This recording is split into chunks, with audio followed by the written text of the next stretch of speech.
평안히 주무셨습니까? 오늘 아침에는 이사야 51장 1절부터 16절까지 말씀 같이 생각해 보도록 하겠습니다. 오늘 말씀은 이제 크게 두 가지 아니면 조금 더 세분하면 세 가지 이야기할 수 있는데요. 그 첫 번째 말씀은 하나님께서 그의 백성들에게 위로하시면서 구원을 선포하는 것인데 불가능을 가능하게 하시는 하나님에 대해서 그들에게 강조하시는 말씀입니다. 하나님께서 구원을 약속하셨죠. 하나님께서 현실에 그렇지 않아 보이지만 바벨론이 멸망할 거고 그래서 하나님께서 그의 백성들을 가나안 땅으로 이끌어갈 것이다 라고 그의 종을 통해서 계속해서 이야기를 하셨는데 근데 사실은 이것이 현실로 보면 가능해 보이지 않는다라는 거예요. 그래서 사람들은 생각했습니다. 이게 어떻게 가능하지? 이게 어떻게 이런 일이 일어날 수 있어? 이건 불가능해 라고 이야기를 했는데 그때 하나님께서 요구하시는 말씀이 바로 아브라함과 사라를 떠올리면서 아브라함이 100세의 아이를 낳았잖아요. 그러니까 노년에 정말로 생명이 다해가는 그 아브라함을 통해서 하나님은 아이를 낳게 하시고 그 아이를 통해서 거대한 민족을 만드셨단 말이에요.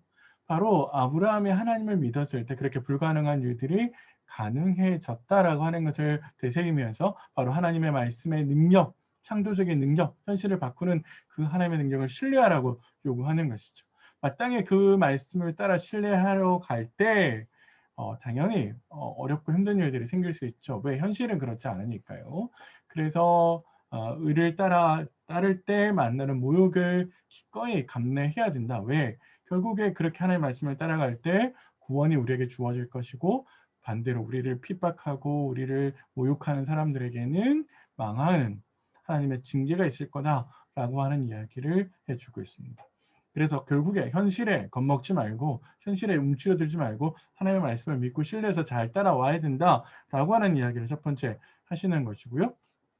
하나님께서 이렇게 말씀하셨을 때 그 말씀을 들었던 사람들이 적극적으로 반응하는 것이 바로 9절부터 11절에 나와 있습니다. 이 사람들은 누구냐라고 하면 하나님의 말씀을 따라가고 싶은데 너무 대적들이 커서 그것이 너무 두렵거든요. 그래서 하나님께 간구해서 간섭해 달라고 개입해 달라고 요청하는 사람들입니다.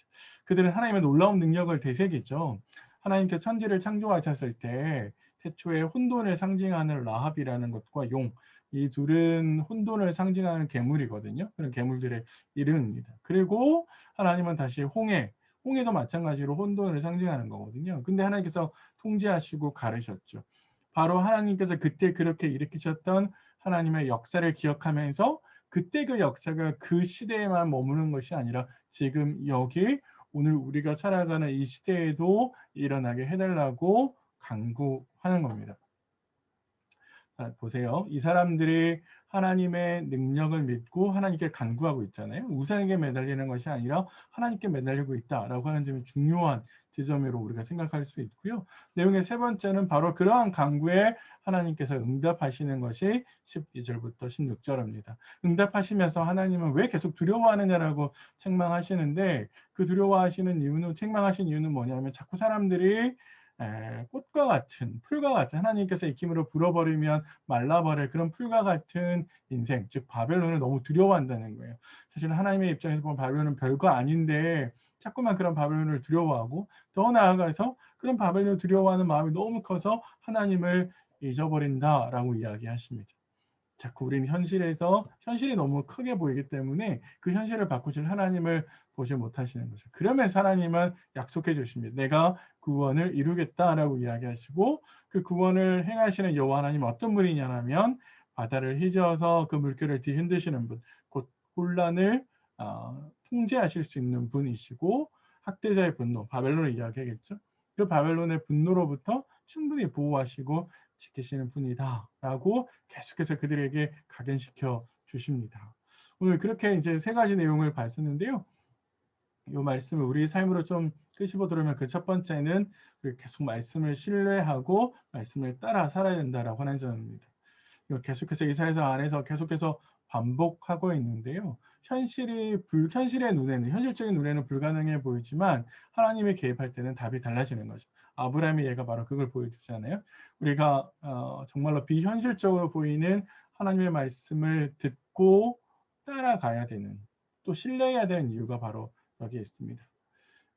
매일 아침 하나님 말씀을 묵상하고 곱씹어야 되는 이유가 여기에 있죠. 그리고 우리가 말씀을 듣고 읽는데 게을리하지 말아야 되는 이유가 여기에 있습니다. 왜? 하나님의 말씀이 현실을 바꾸고 하나님의 말씀이 우리를 바른 길로 인도하기 때문에 그렇죠.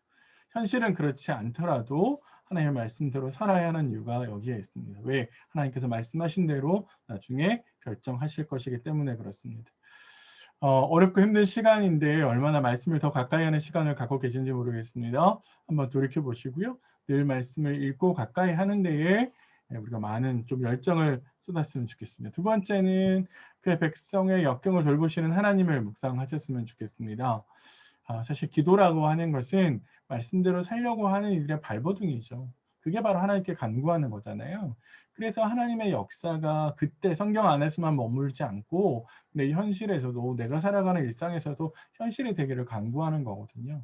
자, 그런 점에 있어서 우리가 간구하는 것 자체, 하나님께 간구하고 하나님의 도움을 요청하는 것 자체, 요청해도 변하지 않을 건데 라고 하는 그런 부정적인 생각 때문에 간구하는 것 자체를 잊어버리고 살아가지 않을까. 한번 우리 자신을 좀 점검해 보시고 더 나아가서 내가 지금 간구해야 될 일이 뭘까? 하나님의 능력을 간구해야 되는 일은 뭔가? 한번 돌이켜 보시고 좀 기도하셨으면 좋겠습니다. 세 번째는 우리가 왜 자꾸 세상을 너무 두려워하는지 그 이유를 한번 잘 생각해 보시면 좋겠습니다. 하나님은 뭐라고 이야기하냐면 우리가 인간을 너무 크게 보고 반대로 하나님을 잊어버리기 때문이다라고 이야기하죠. 우리가 어떤 일이 일어나면 그 일을 계속 곱씹죠. 그 일에 갇히죠. 그러면서 사실은 하나님을 묵상하고 하나님을 곱씹어야 되는데 거꾸로 하고 있는 우리 자신을 발견하게 됩니다. 사실 우리 습관적으로 하나님의 능력을 곱씹고 되새기고 떠올려야 되는 그런 습관이 우리에게 필요합니다. 최근에 좀 어떤 사소한 일들 혹은 큰 일들이 있으셨는지 모르겠는데 그러한 일들에 내가 어떻게 반응하고 내가 그걸 어떻게 해석해냈을까 한번 돌이켜보시면 좋을 것 같고요. 그러면서 내 안에 진짜 하나님은 크신 분으로 인식하고 반대로 사람을 별거 아니다라고 인식했을까? 반대로 하고 있는 거 아닐까? 한번 생각해 보십시오. 팬데믹의 시대에 우리가 살아가고 있는데 사실은 하나님의 크심은 내가 반응하는 크기죠. 내가 어떻게 반응하고 있는지 내 안에 하나님은 얼마나 큰지 점검해 보시면서 우리의 크신 하나님의 능력을 경험하시면서 살아가셨으면 좋을 것 같습니다. 그래서 그 크신 하나님이 베푸시는 능력의 하루가 되기를 간절히 바랍니다. 저는 내일 아침에 다시 뵙겠습니다.